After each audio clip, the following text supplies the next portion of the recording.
I'm saying basically this is a BBA 213, and I'm sure it is also combined with another unit, and it is management fundamentals of management information systems. So in this unit, we will be meeting online, and as we meet online, we shall be having the lecture. Then immediately after the lecture, there will always be a quiz. Now, this quiz and the consecutive ones are the ones which will form the basis for our coursework. So take them seriously, because that is what you will be evaluated against. And at the end of the semester, there will be an exam, of course. So after each lecture, there will be a lecture quiz. And then, of course, there will be assignments here and there, which we will discuss on how to share them. But for now, that is how we will be running with the class. So right now, in the next close to 2 hours, we will be discussing about fundamentals of information systems. And basically, by the end of this course, we need to have covered the basic information system concepts, which we will do today. And then we will also try to understand the classifications of information, also quality of information, then what is information need in any organization? Why do we need information? So that is something else that we'll be able.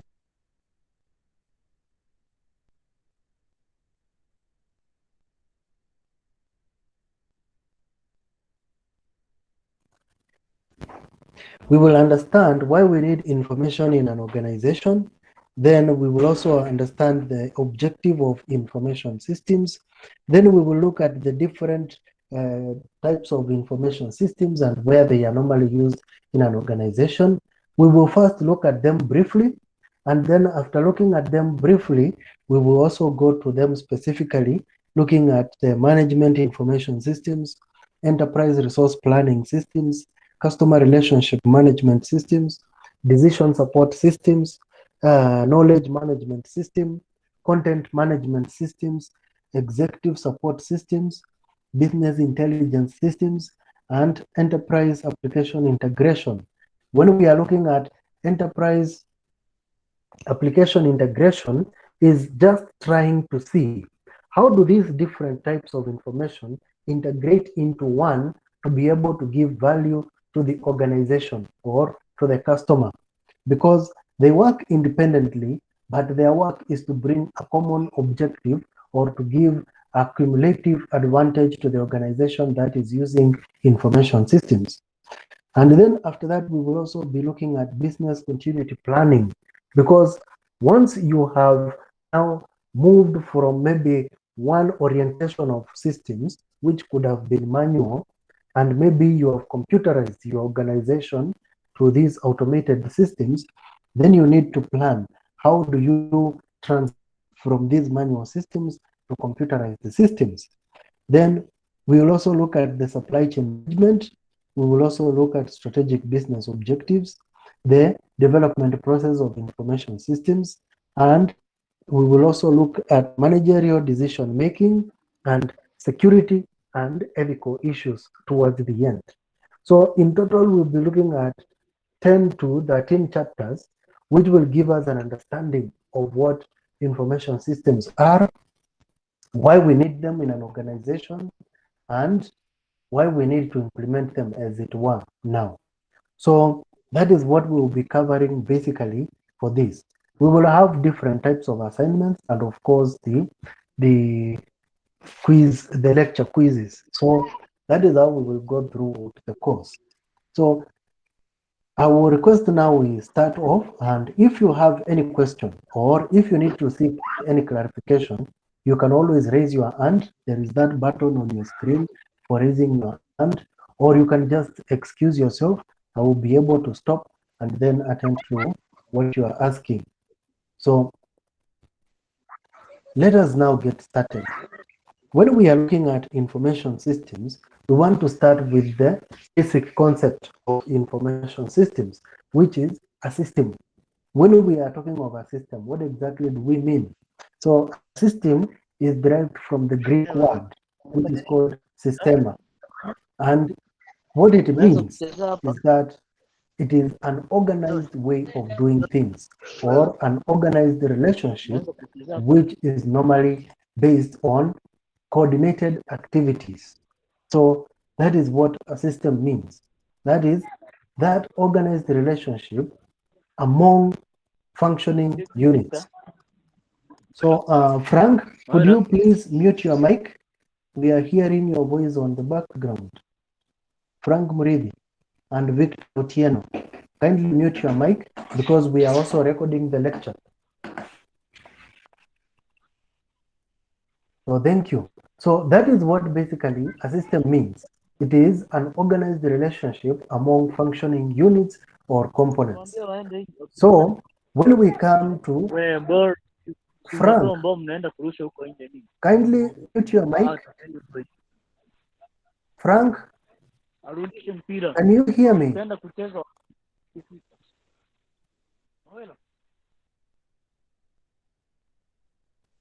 Okay, sorry for that. There was somebody making noise. So a system, when we bring it now to the formal understanding or to the English understanding, then it becomes an orderly grouping. A system becomes an orderly grouping of interdependent components linked together according to a plan to achieve a specific objective. So there are words which are put in bold or words which you can underline. And when you are defining, those are the words which you cannot miss, that there is going to be an orderly grouping. When we are talking about an orderly grouping, we are still going back to that organized. Orderly or order and organization, they mean one and the same thing, that there is going to be some kind of framework which has to be followed when these components are working. And these components, we are saying that they are interdependent, or what it means is that as much as they are independent, they also depend on one another. Think of a car. A car will have an engine. That engine, when you ignite it, it can run. But without the wheel system or the tires, the car cannot move. So that engine requires the electric system, which is going to start the car. And those two subsystems require the wheels for them to move. And for the car to be able to also carry somebody, you require the body, the seats, the chairs. So those are independent components which need to be brought together. And when they are brought together, they will be able now to work according to a plan. That is why the plan of a car is to move from one point to another so that it can transport. So that is the plan we are talking about of these subsystems. So they will work according to that plan in order to achieve that specific objective. Now, in the case of a car, the objective is to move from one point to another. So that is the definition of a system that we can have. Then we move on. When we are looking at this system, we want to understand what are the characteristics or what are the attributes. When you see them, you can be able to tell that is actually a system. So they are outlined here. We have organization, interaction, interdependence, integration, and central objective.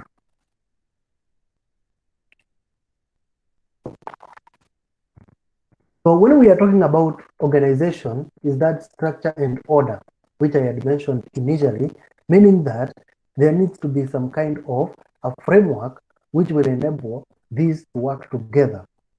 By interaction, it means that the way this component, each component is going to function with other component. Like we will see in a system, one component could be producing something, and what has been produced becomes as the input to the next component. That is how the interaction comes in. Then in the dependence, it is the fact that these subsystems or parts of that system are going to depend on one another. Then there is integration, and by integration, it means that these parts of a system are going to work together. As much as they are performing some independent functions or they are working in their own way, they still have to work together in order to achieve that central objective. And we are saying that central objective can be real or stated. What does that mean? When we are talking about a real objective, is what is actually achieved by the system. Now, let us take again the example of a car. When you are looking at the example of a car, you find that it has an objective of running maybe at a maximum speed of 180 kilometers per hour. But that is the stated. When it comes to the actual or the real objective, the car could only be hitting maybe 100 kilometers per hour, because there are other factors which are put into consideration to ensure that the car will achieve the maximum stated speed. Factors such as the ability of the driver, the mechanical soundness of the car, and maybe even the state of the road. Those are factors which come again to determine whether this car can move at that expected speed. So the stated speed is 180, but for you to achieve that stated speed of a car, then there are other factors which come in, and that is where we normally have an objective which can be real, the one which can actually be achieved, and another one which can be stated, the one which you say in a theoretical manner, or if all factors were constant, then it can be achieved. So that is what we mean by the central objective.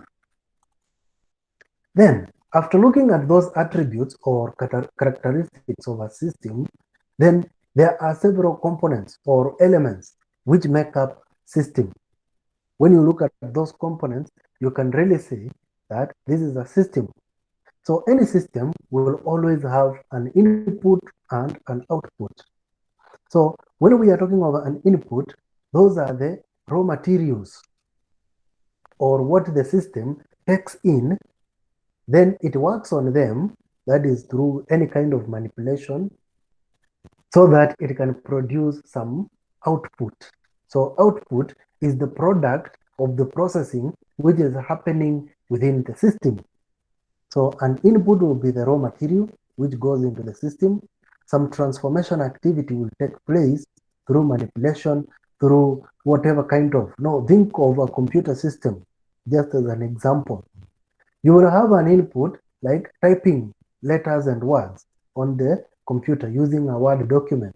And as you are typing, they are being processed by the processor. You can see the output on the screen of a name or a sentence you are typing. So the input is the raw material, which is the pressing of the keys. The output is the visual output you can see on the screen, which shows what you are typing, and you could go ahead and print the output itself. So that is what is meant by an input. That is the raw material which goes in. Output is the product which comes out. Then the processor, when we are talking of a processor, it is that component which deals with the transformation of an input into an output. So the processor is the one which could be now transforming or manipulating this data which you are keying in, so that it can become information which is meaningful.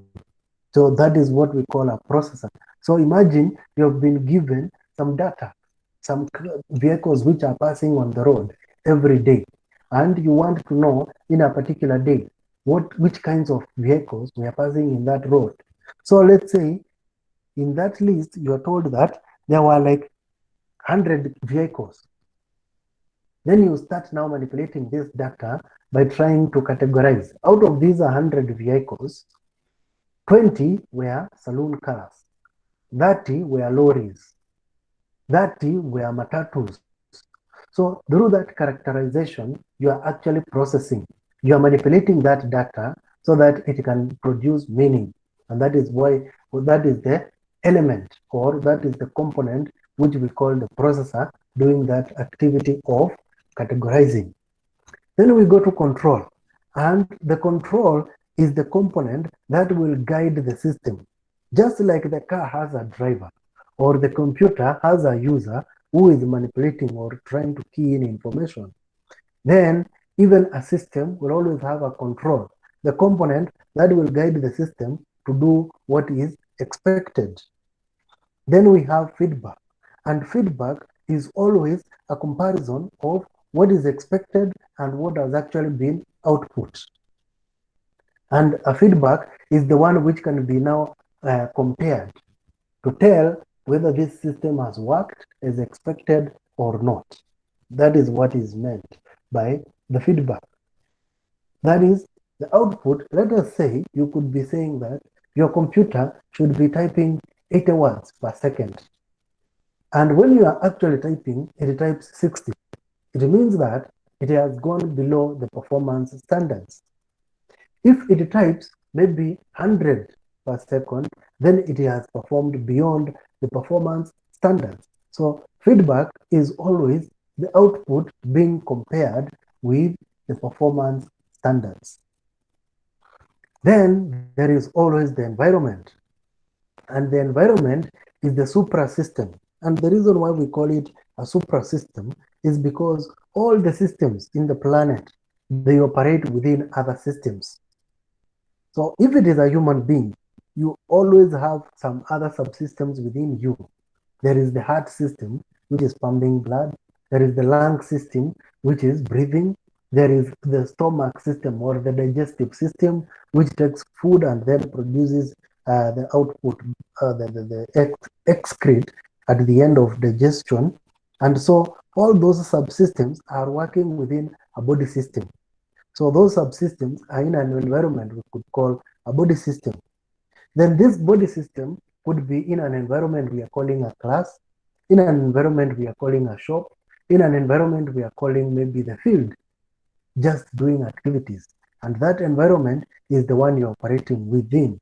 That is why we are talking of an environment as the supra system within which an organization or that system is operating. Then we have boundaries and interface. And these are like the limits within which the system will operate. Like we have said, there are those systems. If it is a car system, it is not the same as a lorry system. There are limits within which it would operate. If you overload the car, it may not be able to move. But if you overload a lorry, maybe it can move. So each of them have different limits. They have different boundaries within which they can operate. So any system will always have the limits or the scope of its operation. So I hope there we are together. Then let us look at the different types of systems which can be found around. We normally compare them and we normally have the physical and abstract systems. So when we are looking at the physical systems, those are systems which are tangible, the systems which you can touch and feel. And these systems could be like a desk, a chair, or the computer. And then we also have the abstract systems, those which you cannot touch. Let's say a software or rules in an organization. So rules in an organization, they are going to govern how people are going to operate, how people are going to be organized, but you cannot really touch them. The software which we are using, even now we are communicating virtually. So if somebody told you to touch this presentation we are making, you cannot touch it, but it is there, you can see it. So it is an abstract system which now is being used. Then we also have another comparison of deterministic and probabilistic systems. So when we are talking about deterministic and probabilistic systems, here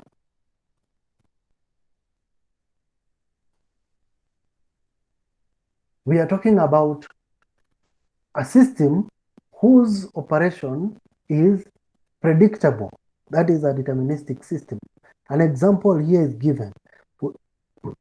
When you add two molecules of hydrogen and one molecule of oxygen, you are going to get water. So that goes without saying. But when you are looking at weather forecasting, when somebody tells you tomorrow is going to rain, but it doesn't rain, that is a probabilistic system. It is just looking at many factors and see if they can give a result. Sometimes it is working, another time it is not working. So we also have such systems whereby some are deterministic, or you can tell the output of that system even before it outputs the, the, the, the, the product. And there is another one which you cannot tell the output. Then we also have the human or the social systems compared with machine systems. So social or human systems are those which involve the human touch, whereby it is a human being who is in a social setup. Let's say in a class, in a community, people have social clubs whereby people of this type they stay together, people of this other type they stay together. Such things. That is what we mean by human or social systems, compared to machine systems, which are now which require, or their tasks do not require human intervention, whereby these systems work based on programs which have been set, but not with human intervention. Social systems work based on human interventions, or they work based on human assumptions. Like these people can be grouped together. Like now in this class, since you are doing the same course, you are grouped together. But when it comes to machine systems, there are some guidelines which have been set, which will now guide the computer to select based on that criterion. Other systems could be natural and manufactured. Natural systems are in existence by their own, or they were created by God, and that's it.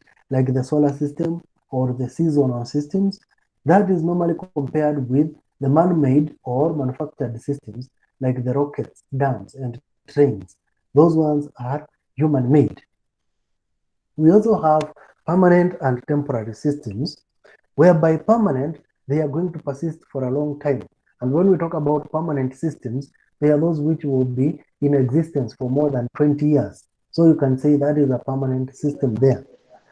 But temporary systems are made for a specific time, and after that they are dissolved. So they are made to achieve a specific objective, and once they have achieved that objective, they will be disbanded. Now here we are giving an example of a DJ system. Think of elections when they are happening. There is always those systems which are put in place so that people can go and vote, and after that they are done away with. So those are the systems we are trying to compare. Then there are those systems which are adaptive and others are non-adaptive.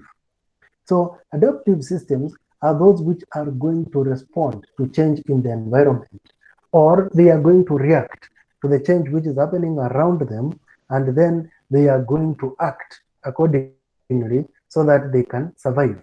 So they include human beings and animals, such that if there is rain outside, a human being will definitely run for shelter. But compare that with a car. A car is an adaptive system where you park it, unless you come and move it from there, it will remain there for the very longest time. So there are those systems which do not respond to the environment. There are those systems which respond to the environment changes. Then we also have open and closed systems. Now, most of the systems we have are open systems because they will always take inputs from the environment, process it, and give output to the environment. Those ones are compared with closed systems, which are isolated from environmental influences. But the thing is, closed systems are very rare, because if a system is closed, then it means it is of no importance. If it is not able to get anything from the environment and give output to the environment, then it is of no use. So those are the systems you will always find. Now, these open systems we are talking about, because all these systems, one thing you can come across is that you can come across a system that is man-made, and it is open, and it is also adaptive. Those are characteristics you can find within a system.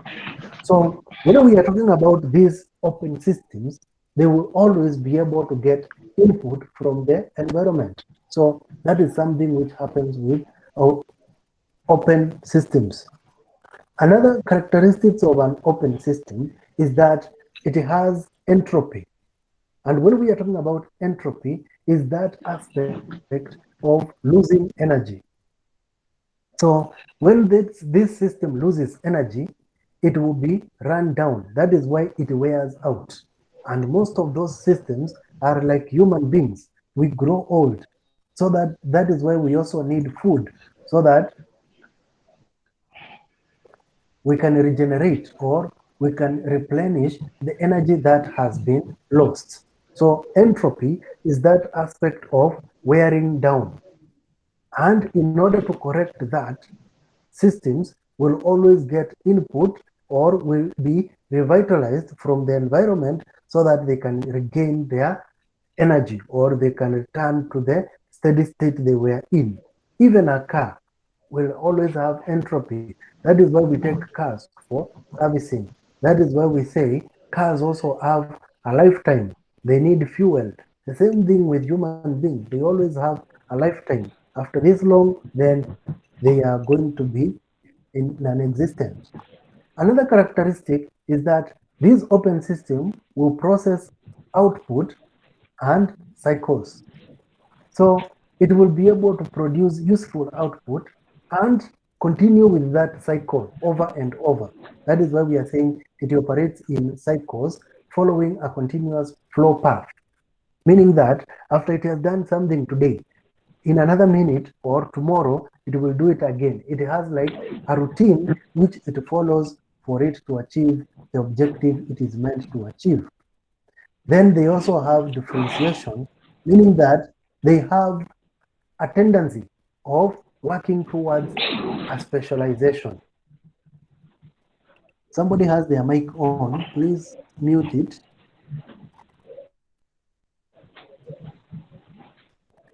So what we are saying with differentiation is that these open systems, just like human beings, you can see people are accountants, people are maybe supply chain managers, people are IT specialists, web developers, and all of that. Why? Because they are trying to be specialized.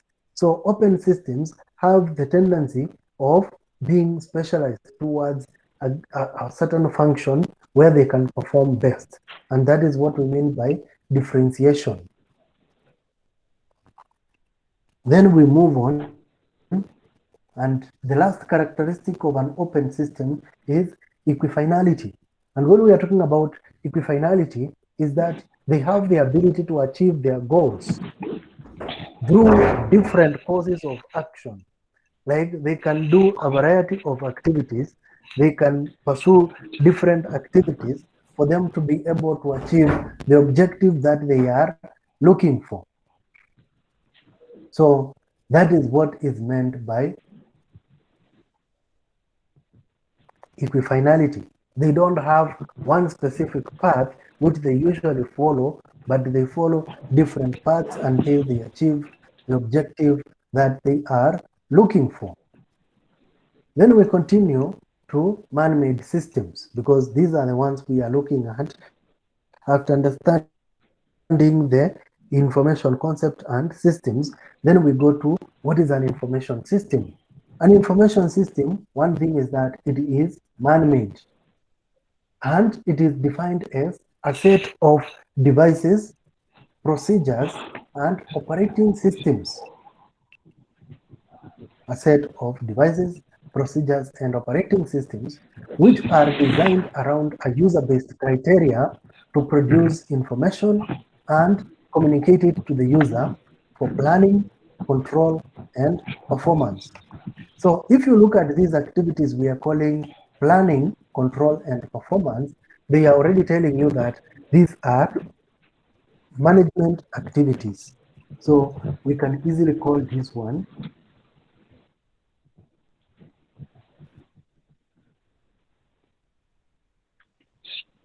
management activities. And these other ones here are the ones we are calling them information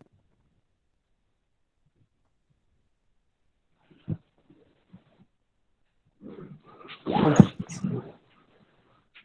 So order for us to have a management information system, it is an information system that will be combined, will be made up of devices. So here we are looking at the hardware components. Think of a CPU, a keyboard, a mouse, all those components.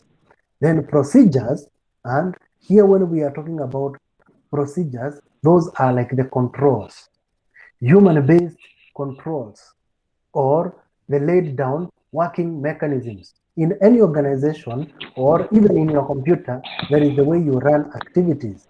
And those are the ones we are calling procedures. And then operating systems, those are the softwares inside the hardware, which are going to be designed around a user-based criteria. And when we are talking about a user-based criteria, is because these systems, like we will see, they are created in different industries, in different functional areas, and they perform different functions according to those areas. You can find an information system in manufacturing, in medicine, in commerce, and as much as they are information systems, they are working based on the criteria of activities found in those industries. If it is in e-commerce, systems will work according to the standards in e-commerce. If it is in medicine, they will work in accordance to the standards in medicine. If it is in manufacturing, likewise. That is why we are talking about the user-based criteria, and they help these users for in planning, in control, and performance. So when we are talking about performance, think about now planning, directing, all those management activities, you will find them here. And that is why we talk about these information systems that way. So when we start looking at the specific components, then we will be looking at data as the first component in an information system. And when we are looking at data, what does it mean? Data is a raw fact. So that is the first definition. Data is a raw fact. When we are talking about a raw fact, what does it mean? A raw fact is that taking a form of a number or a statement or a date or a measurement. Like the example I was giving you, that you could stand at the road and start counting the number of vehicles passing. And after 2 hours, you say, I have seen 20 vehicles pass. So that is a raw fact. That is a number of vehicles which has passed on the road between 2 and 3 p.m. So that is data you have collected. Those are raw facts. But now this data is going to be processed to produce information. That is why we say information is data that has been processed so that it has meaning to a particular user in a particular context. Because some information could be useful to one person in one context, and to another person, it is not useful. So that is why when you go ahead now and start now checking or evaluating this data and say among these 20 vehicles, there were 5 cars, there were 5 lorries, there were 10 matatus, then you have already started putting meaning into that data. And when you have started putting meaning into that data through the categorization, then it has meaning to you as the user, depending on what you want to do with that information. Because at the end of the day, like we will see, that information is supposed to help the user in making decisions. So that is how we normally define these information systems.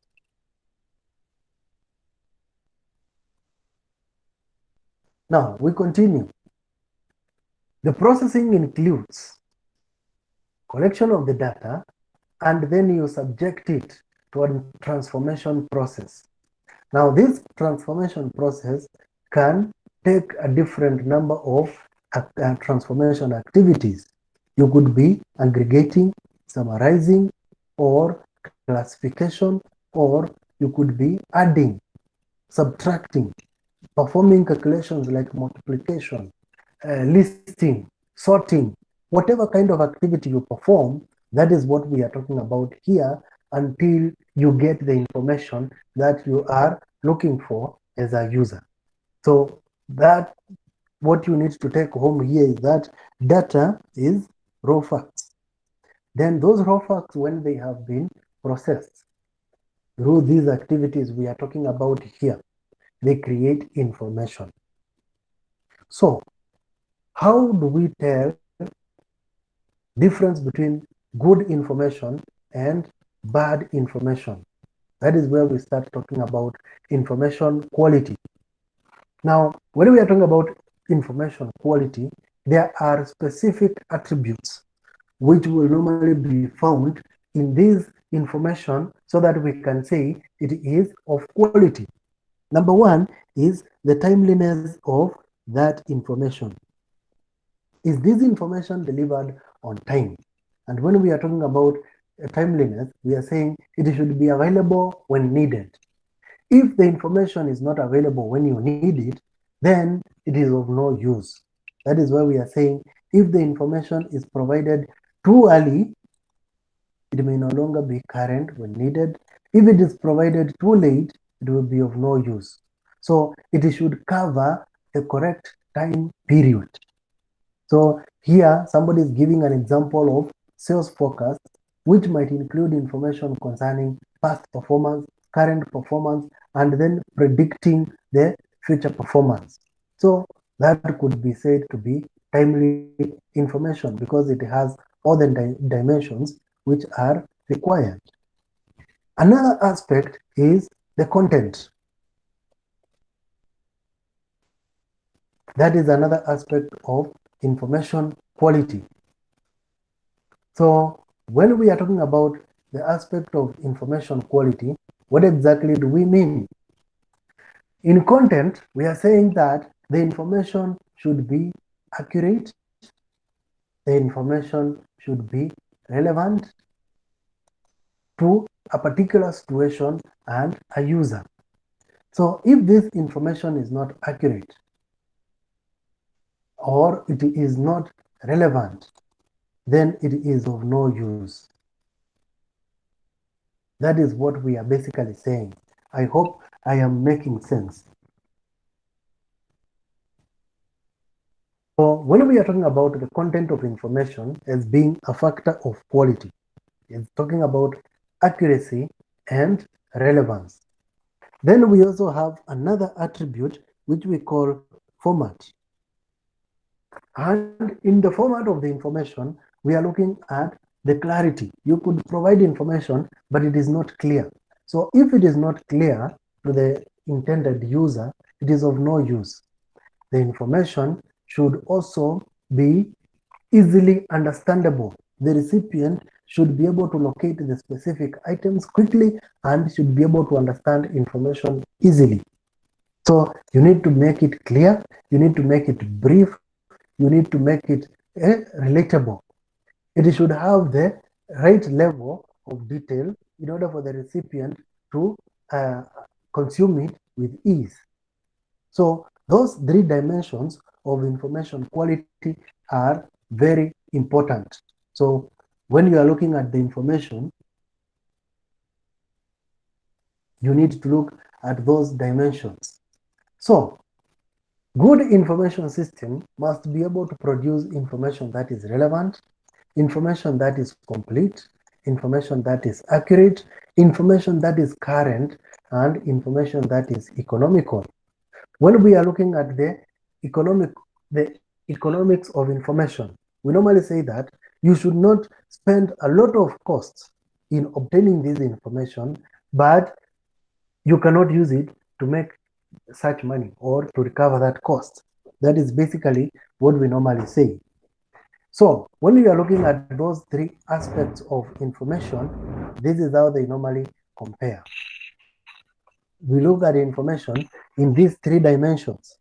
One is timeliness, and when we are looking at timeliness, we are looking at things like currency, frequency, and time period. When we are looking at content, we are looking at accuracy, relevance, completeness, conciseness, scope, and performance. So if I may ask, what is the difference between completeness and conciseness. Anybody who can be able to tell us the difference between completeness and conciseness? So when we are talking about completeness, we are looking at the aspect of the information containing all the details that can help in decision making. When we are looking at conciseness, we are looking at the information being straight to the point. So that is the difference between the two. So when we are looking at information, we want to say that it needs to be complete and concise. Also, it needs to cover the right scope. And in the end, it needs to bring about performance, or it needs to add value. Now, in terms of format, we need to have things like clarity. Is the information clear? Detail. Does it have the right details? Does it also have the right order? When you are organizing the information, is it orderly? And then the presentation is also very important. How are you presenting this information to the user? And then the medium. And the medium, I normally give this example. If you are sending a message, a WhatsApp message, to a person who is using a kabambe, they will never be able to read that message.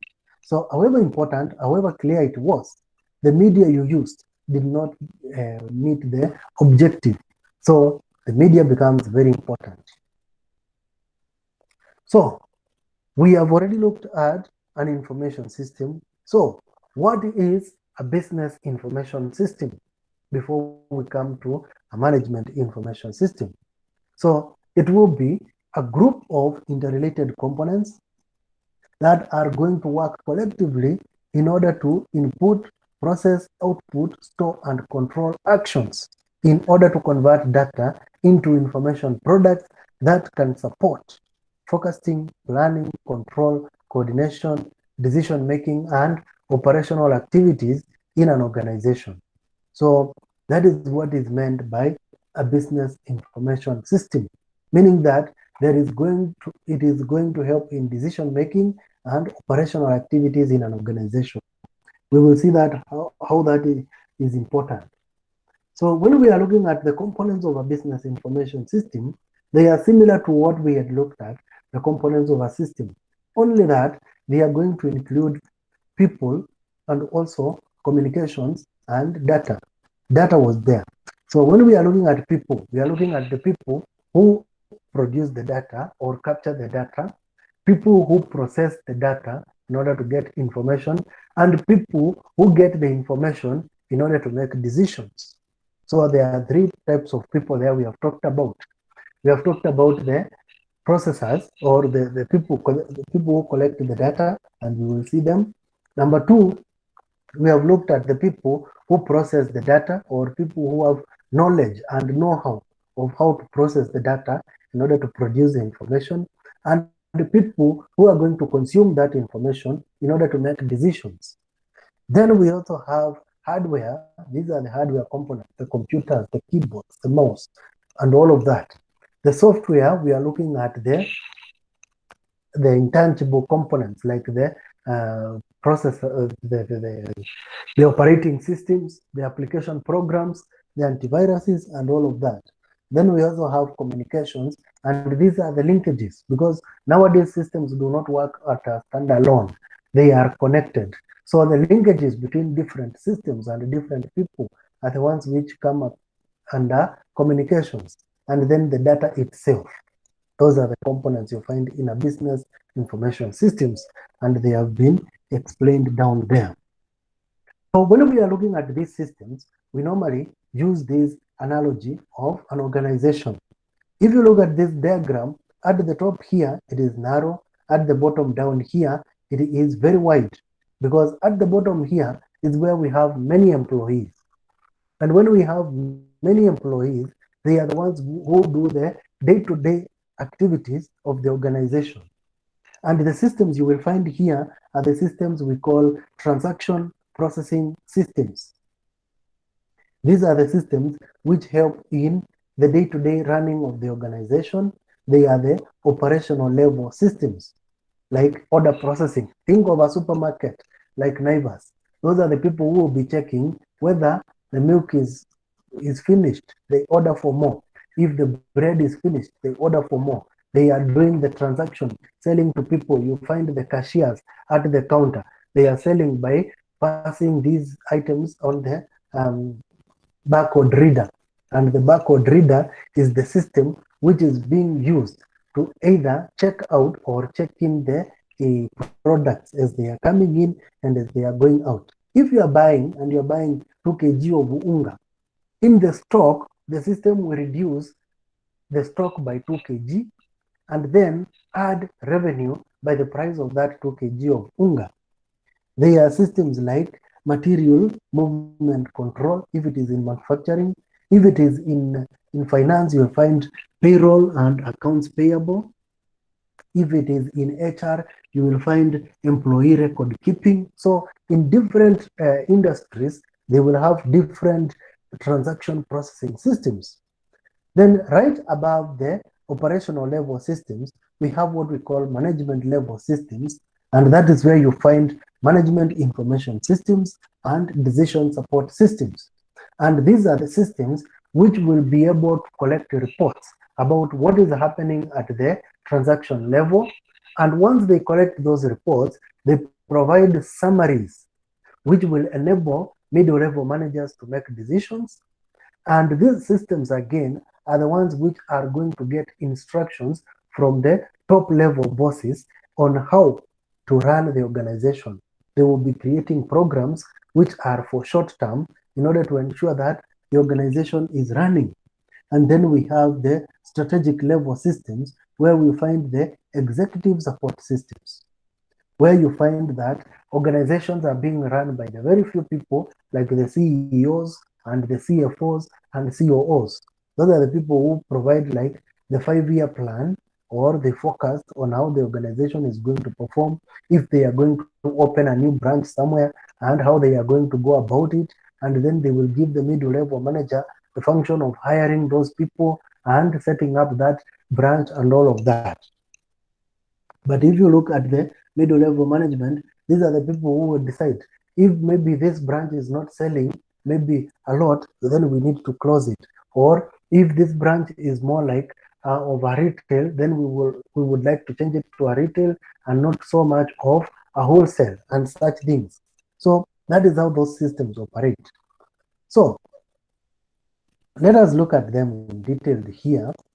And we start looking at the operational. We have said these are the systems which do day-to-day running of the organization, and they record transactions like maybe a sale, a purchase, a hiring of a new employee that you will find in the transaction processing system. And they are interfaced with applications that help workers and operational managers with up-to-date information. Again, this system have another attribute whereby they perform tasks, or the tasks, the resources and goals at this level are highly structured. So the employees you will find at this level are going to be, they will not have a lot of decision making freedom. No, they just follow instructions. So that is how they operate. But when you look at the other levels, like we will see, they always have a room of making analysis and making decisions. But here, decisions are already made. Kama ni mtu amekuja kununua, anunue na aende. No, that kind of a thing. So that is how the operational level systems work. And here are examples, like if it is in sales and marketing, they are tracking orders, they are order processing. If it is in manufacturing, this is what they are doing. In finance, in accounting, in human resources, those are the activities. Now, those systems will most likely have the systems being manual, but now we need to automate them. Those systems, compare them with management level systems. Those are the middle level systems. And when we are looking at management level systems, these are systems which have two main functions. These systems, they serve the functions of planning and controlling, and then decision making by providing routine, summary, and exception reports. So what they normally do is to summarize. Let's say in a day there were like how whatever number of sales which happened in a supermarket. So at the end of the day, a middle level manager would like to know this is the much revenue which has come in. They don't want to know it came in from bread, milk, soap. No, they just want to know we have made 2 million, and then they want to know which what do we do with this 2 million? What do we need to order? So that is, they are going to provide, after they have provided the summary reports, they are going to help in decision making. That is why we have said people who work at this level, they have a little bit control and they can be able to make decisions on behalf of the organization. So once they provide these managers with the report, and in some cases, online access to organizations' current performance and historical record, then managers at this level, they can be able now to know how they are going to steer the organization. Now, most of these systems are exclusively internal. One thing you will notice about these other systems, just to go back to this one, these systems are going to be externally based because they are collecting information from the client who is from the outside the organization. Again, the systems at the top here are also going to be externally based. But systems in between here, they are always internal because they will be collecting instructions from down here and giving report up here. But they will be always getting reports from down here and giving instructions down here. So they don't have a room for collecting information from outside the organization. So that is one thing you need to note. That is why we are saying that they have an internal orientation, unlike having an external orientation, like compared to these other types of systems we are looking at. So when they have been developed and put in place, they serve managers. This is another thing. They will serve managers who are interested in weekly, monthly, or yearly results, but not day-to-day activities. They address structured questions that are well known in advance, but the systems are not flexible and don't have analytical capability. So this is another difference between these middle level systems and the transaction level systems, because the transaction level systems, they have analytical capability. They can be able to calculate. That is why they can do sales, they can do tracking, because they have analytical capability. But with these middle level systems, they don't have analytical capability. So these are the characteristics which have been summarized. So they support structured decisions. They are also report-oriented and control-oriented. They rely on existing corporate data and data flows. They have little analytical capability. They are generally aid in decision-making using past and present data. They are relatively inflexible and they have an internal orientation. This is how you will notice them. So a transaction processing system here will be interacting with outsiders, a customer who has come to make an order, a customer who has come maybe to get an item produced, a customer who has come maybe to be accounted for. So the transaction processing system will be like order processing, material planning, general ledger system. But these ones now, they will feed to the management information system so that they can summarize what has been happening, maybe weekly, monthly, or yearly, and then they can generate reports, which now these reports are going to go to the managers to help them to make decisions. So that is what the diagram there means. And then compare those with the strategic level information systems. And these strategic level information systems, They are systems which are meant for managers. These are executive support systems. And these are managers who do not have time to sit down and analyze a lot of details. So, one thing you will find with these systems, they are very brief and straight to the point. That is why we are saying these executive systems, they filter, compress, and track critical data, emphasizing the reduction of time and effort required to obtain information which is useful to the executives. So these executives are people who don't have time to start going through the details of the sales which happened in which month. They just want the information in a summary format, and they want to see how has been this branch performing in the whole year. So you will see them looking at a graph. So all that information has been summarized to a graph which they can be able to look at quickly and understand it. That is why we are saying they operate like that. And that is why we are saying here they employ advanced graphic software, and they can deliver graphs and data from many sources immediately to a senior executive's office or boardroom. Now, as we continue, these senior level managers are people who are information literate, but they are not computer literate.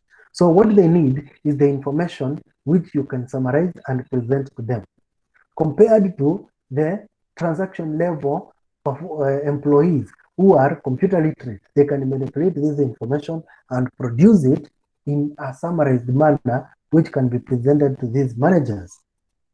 So these systems are not designed primarily to solve specific problems, but they give a generalized computing and telecommunication capacity that can be applied to a changing array of problems. Like we have said, these executive levels employees are also collecting information from outside.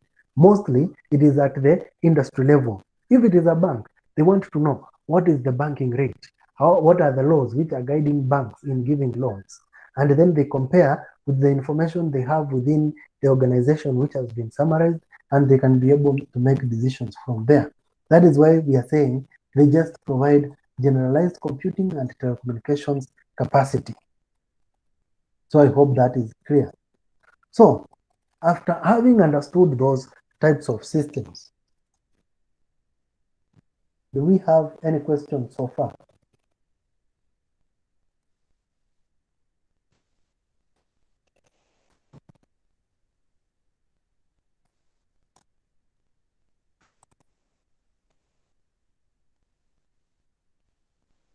Any question?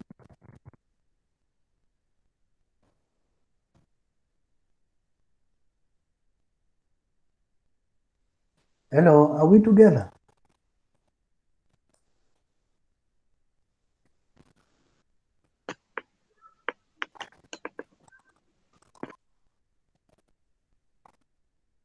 Okay, let me hope we are together up to there. And we get into why do we need information systems in an organization?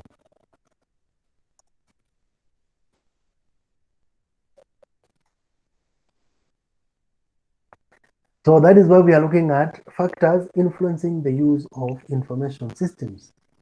Why do we need information systems? One is the emergence and the strengthening of the global economy. So organizations are not operating at the local level like they used to. Organizations are operating at the global level, and they need to be able to communicate at a global scale. They need to be able to collect information at a global scale and make decisions which are going to affect the operations at that global scale. That is why we need information systems, because they are going to help us have those capabilities. Another reason is the transformation of these industries into knowledge and information-based economies.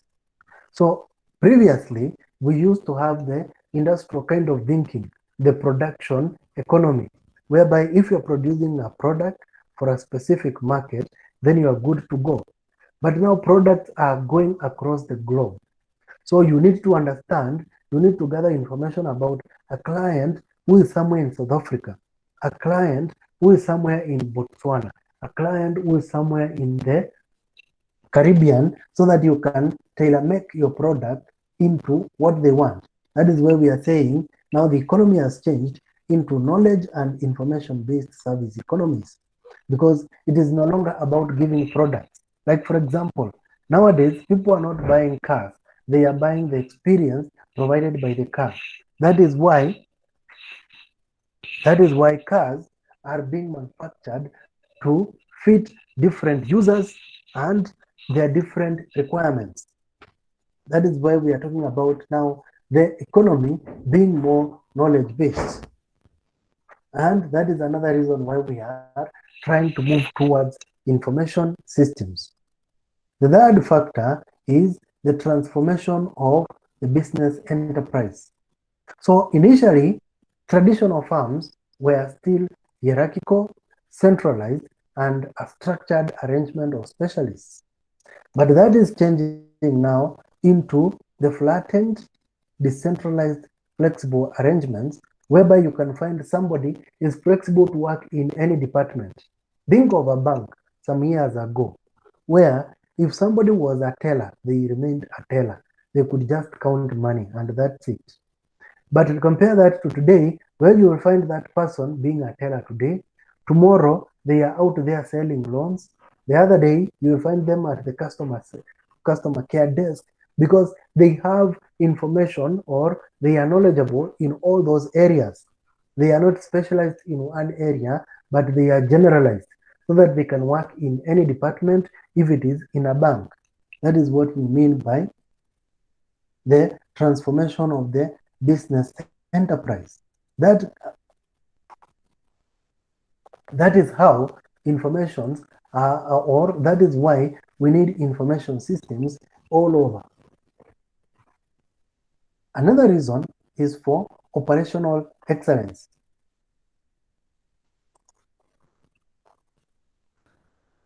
When we are talking about operational excellence, we are looking at the capabilities which are being provided by computers. And when we are looking at the computer capabilities,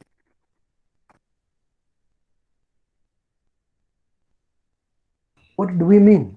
We are looking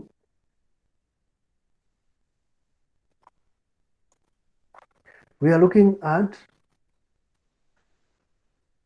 things like speed, accuracy, dependability, persistence, multitasking, so that you can have better performance. And that is what it means by operational excellence. And examples have been given there. We're also looking at new products, services, and business models. With the use of information systems, we have new products like M-Pesa, new products like M-Shwari, and all these credit giving institutions we have in the country. Services like the money transfer schemes and companies working together, all of those, and business models of payment. All those are examples now we are giving of these new models coming up. That is another reason why we have information systems. Customer and supplier intimacy.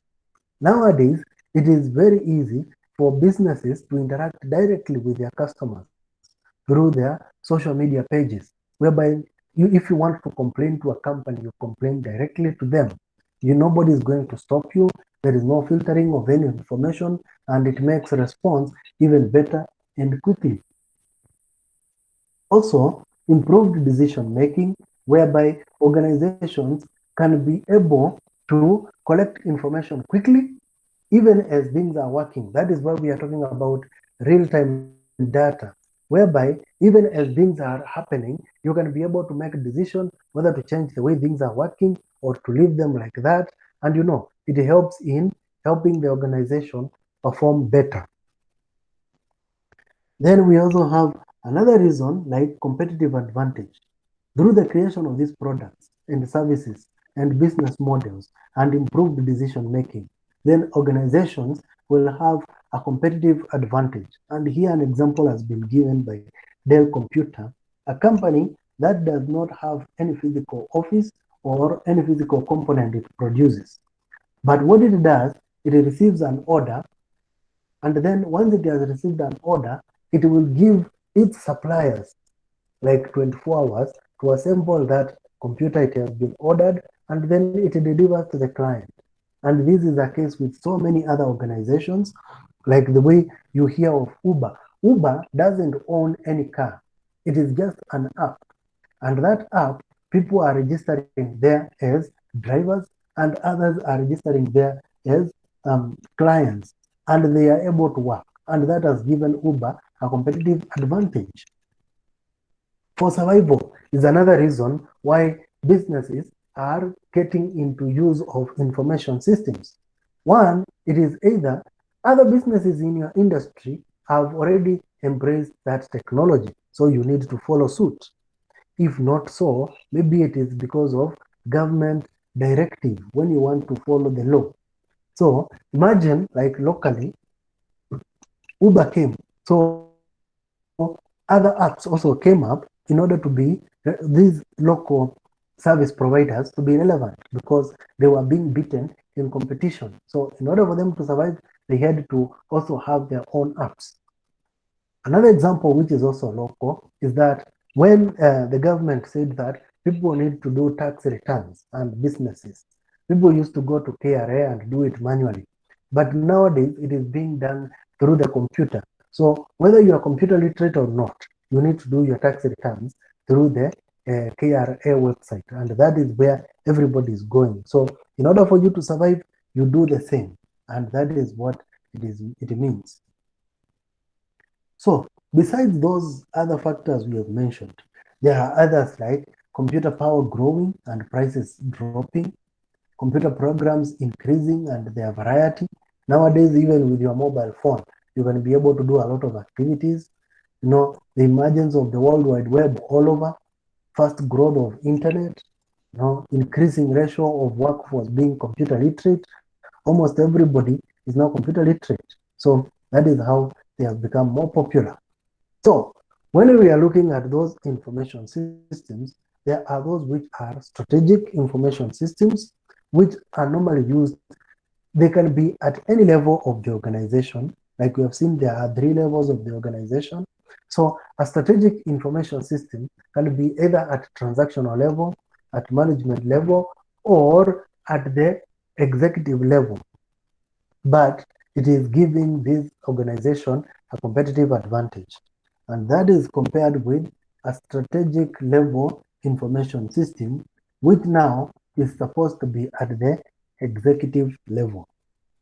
These systems can also be outward, inward, hybrid, or strategic alliances. When we are talking about outward systems, they are those which are aimed to compete directly with other companies. Inward, they are those which are meant to increase or enhance the competitive advantage of an organization inwardly, like improving teamwork, improving productivity, enhancing communication. So that is an inward system trying to make the organization look good on the inside. Then we have the hybrid, which combines inward and outward systems. And then there is the strategic alliances, where we are looking at organizations that are going to merge so that they can use the same system. Think of bank to M-Pesa, M-Pesa to the bank. That is a strategic alliance because these two organizations are trying to serve the same customer, and instead of them competing, they cooperate. They create a strategic alliance. So information systems have enabled that to happen very well. So as we go into this, what is the biggest challenge that we have? The biggest challenge is number one, the risk, because the cost of implementing information systems is very high. So as a manager, as we start this course, is how do we mitigate the risk? Because you can invest in an information system, but then it doesn't give you the fruits you are looking for. Number two is how do you sustain that competitive advantage? Once you have invested in that system and it has given you the competitive advantage, how do you How do you sustain that competitive advantage? Because others are going to copy it very quickly. Like you have said, Uber came and then you saw other apps come up. So how did it sustain the competitive advantage? That is always a question. So that is what we have summarized there. And I beg to stop there. Any question?